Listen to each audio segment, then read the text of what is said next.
الحمدللہ رب العالمین والصلاة والسلام علی سید الانبیاء والمرسلین اما بعد فاعوذ باللہ من الشیطان الرجیم بسم اللہ الرحمن الرحیم اللہم صلی علی محمد وعلی آل محمد صلی اللہ تعالی علیہ وآلہ وسلم۔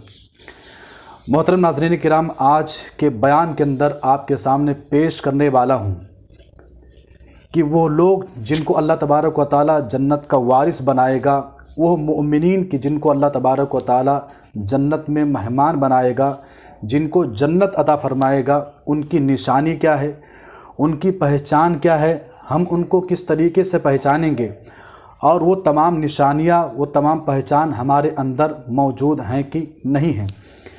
ناظرین کرام، دیکھنے میں آتا ہے کہ آپ کو کئی طریقے سے لوگ ملیں گے جو کبھی نماز نہیں پڑھتے ہوں گے، جن کو صحیح طریقے سے دین اور شریعت کی معلومات بھی نہیں ہوتی ہے، جنت کو اس طریقے سے بانٹ رہے ہوتے ہیں، لگتا ہے کہ ان کی خود کی بنائی ہوئی جنت ہے، مگر کیا ہم نے کبھی پوچھا کہ جنت میں جائے گا کون اور اللہ تبارک و تعالیٰ کن بندوں کو جنت عطا فرمائے گا؟ اس چیز کو سمجھنے کے لیے قرآن سے بہتر کوئی کتاب نہیں ہو سکتی ہے، اور جس خدا پر ہم ایمان رکھتے ہیں، آئیے اسی اللہ تبارک و تعالیٰ کی کتاب سے پوچھتے ہیں کہ اے میرے پاک پروردگار عالم، تو کن بندوں کو جنت عطا فرمائے گا اور جنت میں کون سے بندے جائیں گے؟ جنت کا انعام تو اپنے کن بندوں کو عطا فرمائے گا؟ تو آئیے اس بیان کی شروعات قرآن پاک پارہ نمبر 18 سورہ المؤمنون کی پہلی آیت سے کرنا چاہتا ہوں۔ اللہ تبارک و تعالیٰ سورہ المؤمنون کی آیت نمبر پہلے میں ارشاد فرماتا ہے، بسم اللہ الرحمن الرحیم، قد افلح المؤمنون، بے شک مؤمنین ایمان والے کامیاب ہو گئے۔ کیوں کامیاب ہوئے؟ کیا مکان بنایا اس لیے؟ کیا زمین خریدی اس لیے؟ نہیں، بلکہ وہ اللہ کے احکام کو بجا لاتے رہے اور حکم خدا بندی کی پابندی کرتے رہے، اور اللہ تبارک و تعالیٰ نے قرآن کو نازل کیا، اس پر ایمان لائے، اس کے رسول پر ایمان لائے، قیامت پر ایمان لائے، قبر سے مرنے کے بعد قبر سے زندہ ہونے پر ایمان لے کر کے آئے، جنت، دوزخ، فرشتوں پر، جناتوں پر، گویا کہ اللہ نے جن چیزوں کو ماننے کا حکم دیا ان چیزوں پر وہ ایمان لے کر کے آئے۔ تو اللہ تبارک و تعالیٰ نے سورہ المؤمنون کی اس پہلی آیت میں اہل ایمان کو بشارت عطا فرمائی ہے کہ ایمان والے اپنے مقصد میں کامیاب ہوئے اور اللہ تبارک و تعالیٰ انہیں ہمیشہ کی جنت میں داخل فرمائے گا۔ اب وہ مسلمان کی جنہیں اللہ جنت عطا فرمائے گا اور جنت میں داخل فرمائے گا، ان کی پہچان کیا ہے؟ اب آئیے اللہ تبارک و تعالیٰ نے خود ہی ان کی پہچان کو سورہ مؤمنون میں بیان فرمایا ہے۔ آیت نمبر 2 اللہ تبارک و تعالیٰ ارشاد فرماتا ہے، الذین هم فی صلاتہم خاشعون، جو اپنی نماز میں گڑ گڑاتے ہیں۔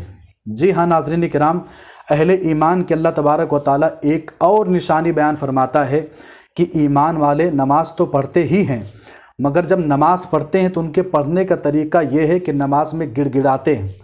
اس کا مطلب یہ ہوا کہ نماز کو خشوع اور خضوع کے ساتھ پڑھتے ہیں، یعنی دل لگا کر کے اچھے طریقے سے نماز کو پڑھتے ہیں اور ان کے دل میں اللہ کا خوف ہوتا ہے۔ تو نماز پڑھنا بھی ایمان والوں کی اور جنت والوں کی ایک نشانی ہے۔ اب آئیے ایک نشانی اور سماعت کرتے ہیں۔ اللہ تبارک و تعالیٰ ارشاد فرماتا ہے، والذین هم عن اللغو معرضون، اور وہ فضول بات سے منہ پھیر لیتے ہیں۔ یہ بھی ایک اہل ایمان کی نشانی ہے، یعنی کہ جو ایمان والے ہوتے ہیں وہ فضول باتوں میں نہیں پڑتے ہیں، اپنی زبان سے گالی نہیں نکالتے ہیں، اپنی زبان سے غیبت نہیں کرتے ہیں، اپنی زبان سے چغل خوری نہیں کرتے ہیں، اور اپنی زبان سے کسی کو تکلیف نہیں پہنچاتے ہیں، اور اسی طریقے سے تمام تر بری باتوں سے اپنی زبان کی حفاظت کرتے ہیں۔ تو یہ بھی اہل ایمان کی نشانی ہے۔ اور ایک نشانی اللہ تبارک و تعالیٰ اہل ایمان کی اور بیان فرماتا ہے، ارشاد فرماتا ہے اللہ تبارک و تعالیٰ، والذین هم للزکاة فاعلون، اور وہ جو زکوٰۃ دینے کا کام کرنے والے ہیں۔ یعنی اہل ایمان کی ایک نشانی یہ بھی ہے کہ جو ان پر زکوٰۃ فرض ہوتی ہے، اپنے اوپر فرض ہونے والی زکوٰۃ کو نکالتے ہیں۔ یعنی اپنے مال میں سے زکوٰۃ کو نکال کر کے غریبوں میں دیتے ہیں اور جو اس کے حقدار ان تک زکوٰۃ پہنچاتے ہیں۔ یہاں پر ایک حدیث پاک آپ کے سامنے پیش کرتا ہوں۔ صحیح بخاری شریف میں حضرت ابو ہریرہ رضی اللہ تعالیٰ عنہ سے روایت ہے کہ رسول اللہ صلی اللہ تعالیٰ علیہ وآلہ وسلم نے ارشاد فرمایا، جس کو اللہ تعالیٰ نے مال دے اور وہ اس کی زکوٰۃ نہ ادا کرے تو قیامت کے دن وہ مال گنجے سانپ کی صورت میں کر دیا جائے گا، جس کے سر پر 2 نشان ہوں گے اور وہ سانپ اس کے گلے میں توق بنا کر ڈال دیا جائے گا، پھر اس کی باچھیں پکڑے گا اور کہے گا میں تیرا مال ہوں اور میں تیرا خزانہ ہوں۔ محترم ناظرین، اس سے پتہ چلا کہ ایمان والے نماز بھی پڑھتے ہیں اور اپنی زبان کو تمام بری باتوں سے روکتے ہیں اور اللہ کی راہ میں زکوٰۃ بھی نکالتے ہیں۔ اسی طریقے سے ایک اب جو آ رہی ہے وہ بہت ہی پیاری آیت آ رہی ہے اور اسی میں انشاءاللہ تبارک و تعالیٰ میں کچھ ضروری باتیں آپ کے بارگاہ میں پیش کروں گا۔ اللہ تبارک و تعالیٰ اسی سورہ مؤمنون کی آیت نمبر 5 میں اور 6 میں ارشاد فرماتا ہے، وَالَّذِينَ هُمْ لِفُرُوجِهِمْ حَافِظُونَ إِلَّا عَلَىٰ أَزْوَاجِهِمْ أَوْ مَا مَلَكَتْ أَيْمَانُهُمْ فَإِنَّهُمْ غَيْرُ مَلُومِينَ۔ اللہ تبارک و تعالیٰ ارشاد فرماتا ہے، اور وہ جو اپنی شرمگاہوں کی حفاظت کرنے والے ہیں مگر اپنی بیویوں یا شرعی باندھیوں پر جو ان کے ہاتھ میں ملک ہیں، بس بے شک ان پر کوئی ملامت نہیں۔ اللہ تبارک و تعالیٰ نے اس آیت میں ایمان والوں کی ایک پہچان یہ بھی بیان فرمائی ہے کہ جو مومن بندے ہوں گے، اہل ایمان ہوں گے، وہ زنا سے بھی دور رہیں گے، اور زنا سے دور تو بہت دور کی بات ہے، زنا کے قریب بھی نہیں جائیں گے، اور ان تمام چیزوں سے دور رہیں گے جو زنا پر ابھارتے ہیں، یا وہ تمام چیزوں کے دیکھنے سے چھونے سے دور رہیں گے جو زنا کی طرف لے کر کے جاتی ہیں۔ محترم ناظرین کرام، یہاں پر ایک سوال اور اس کا میں خلاصہ کر دیتا ہوں۔ ابھی ایک فلم آنے والی ہے جس کا نام پٹھان ہے۔ ہمارے مسلمانوں کی عادت یہ ہوتی ہے کہ جب کوئی مسلم ایکٹر فلم بناتا ہے تو اس فلم کو بھرپور سپورٹ بھی کرتے ہیں اور فلم کو دیکھتے ہیں۔ میں یہاں پر آپ کو بتانا چاہتا ہوں کہ زنا صرف اسی چیز کا نام نہیں کہ مرد عورت بدکاری کریں، بلکہ آنکھوں سے بھی زنا ہوتا ہے۔ اب آنکھوں سے زنا کس طریقے سے ہوتا ہے؟ آنکھوں سے زنا اس طریقے سے ہوتا ہے کہ انسان بری اور بے حیا گندی چیزوں کو دیکھے تو یہ آنکھوں کا زنا بھی ہوتا ہے۔ آنکھوں سے زنا کرنے والے کو بھی اللہ تبارک و تعالیٰ عذاب دے گا۔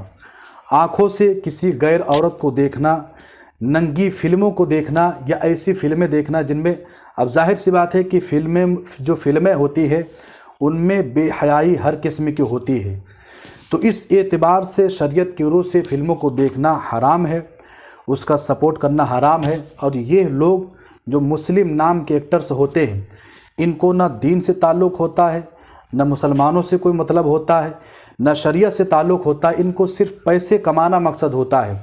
یہ کبھی سجدہ بھی کر لیتے ہیں اور موقع آتا ہے تو وہاں پر جہاں کہیں بھی جا کر کے ماتھا بھی ٹیک دیتے ہیں، تو انہیں کسی سے مطلب نہیں ہے، صرف پیسہ کمانے سے مطلب ہے۔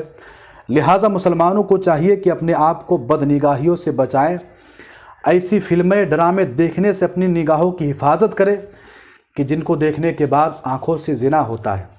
اس لیے کہ جس طریقے سے زنا کرنا حرام ہے، اسی طریقے سے آنکھوں کا زنا بھی اللہ تبارک و تعالیٰ نے حرام فرمایا ہے۔ محترم ناظرین کرام، آپ کے سامنے میں نے کچھ آیتیں رکھی کہ جن میں اللہ تبارک و تعالیٰ نے یہ فرمایا کہ مومنین کی نشانی ہے، نماز پڑھیں گے اور اپنی زبان کو فضول باتوں سے روکیں گے، اور ساتھ ہی میں اپنی مال میں سے فرض ہونے والی زکوٰۃ کو نکالیں گے اور زنا سے دور رہیں گے۔ یہ مومنین کی نشانی ہے، یہ اہل ایمان کی پہچان ہے۔ زنا کے تعلق سے ایک آپ کے سامنے اور میں حدیث پاک بیان کرتا ہوں۔ چنانچہ صحیح بخاری میں حضرت سہل بن سعد رضی اللہ تعالی عنہ سے روایت ہے، رسول کریم صلی اللہ تعالی علیہ وآلہ وسلم نے ارشاد فرمایا، جو شخص میرے لیے اس چیز کا ضامن ہو جو اس کے جبڑوں کے درمیان ہے یعنی کہ زبان، اور جو اس کے دونوں پاؤں کے درمیان ہے یعنی کہ شرمگاہ، میں اس کے لیے جنت کی ضمانت دیتا ہوں۔ سبحان اللہ، یہ بہت پیاری حدیث پاک ہے۔ یعنی جو لوگ زبان کو غیبت، چغل خوری، گالی گلوچ، فضول کی باتوں سے زبان کی حفاظت کر لیں گے، ان کے لیے اللہ کے رسول نے جنت کی ضمانت عطا فرمائی ہے۔ اسی طریقے سے جو لوگ اپنی شرم گاہوں کی حفاظت کریں گے، یعنی زنا سے رکے رہیں گے، زنا سے باز رہیں گے، زنا کے قریب نہیں جائیں گے، ان دو لوگوں کے لیے اللہ کے رسول علیہ السلام نے جنت کی ضمانت عطا فرمائی ہے۔ تو جو نشانیاں آپ کے سامنے میں نے پیش کی ہے، اپنے اندر چیک کریں کیا یہ نشانیاں ہمارے اندر موجود ہیں یا نہیں ہیں، اور اللہ تبارک و تعالی ہمارے ایمان کی حفاظت فرمائے۔ اور بھی کچھ نشانیاں ہیں اسی سورے میں اللہ تبارک و تعالی نے بیان فرمائی ہے۔ انشاءاللہ اگلی نشست میں، اگلے بیان میں ہم آپ کے سامنے ان تمام نشانیوں کو بیان کریں گے۔ السلام علیکم ورحمۃ اللہ وبرکاتہ۔